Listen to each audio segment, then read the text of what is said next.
Súčasťou zaujímavého večera bol aj krst knihy Marketing a jej biznis, ktorej krstným otcom sa stal druhý najbohatší muž Slovenska.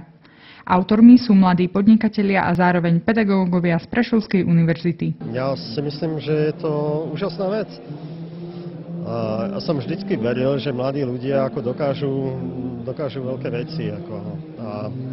Aj vo firme my dávame ako príležitosť. Celovekový priemer našej firmy je veľmi nízky, takže miestami s tým mám ako trošku problém, lebo samozrejme mladým ľuďom chýba istá skúsenosť.